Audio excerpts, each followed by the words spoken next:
Section B, the cell cycle. Okay, now let's get the details on how your cells divide. It's called the cell cycle. Let's say we have a cell that wants to replicate and divide. First, it duplicates all its cytoplasmic contents, and there's an order to that. The ribosomes and organelles are duplicated in a stage called the gap 1, or just G1 phase. Next, the cell duplicates all its DNA in a stage called synthesis, abbreviated as just the S phase. Then the cell checks to make sure everything is duplicated, which is called the G2 phase. Finally, the cell divides, called the M phase, or mitosis. Let's get into more detail about the S phase, or DNA replication. This is the process by which the cell makes a complete copy of its entire DNA code, so that when it divides into two cells, each new cell has identical copies of the code.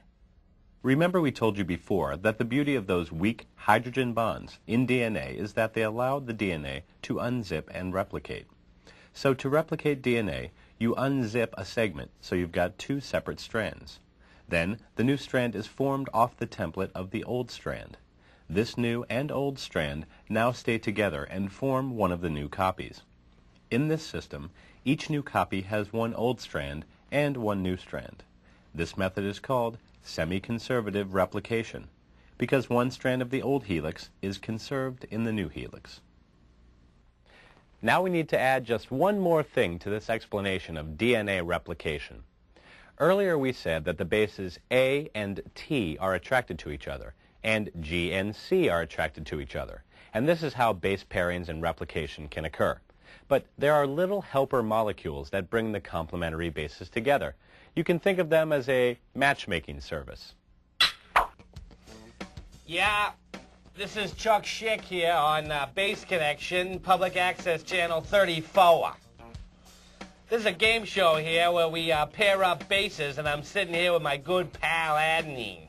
Yes. How you doing, Adenine? Yes. Well, Adenine, let's see who you have to choose from. First, there's guanine, and there's, of course, cytosine, and then we move on down the line to thymine. Who are you going to choose?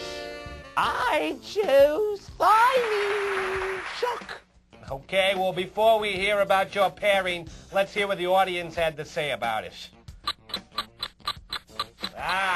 Look at this. The audience chose thymine. You know what this means, Adenine? No. It means that you get a paid trip right here by the public access station 34 to unzip the DNA double helix.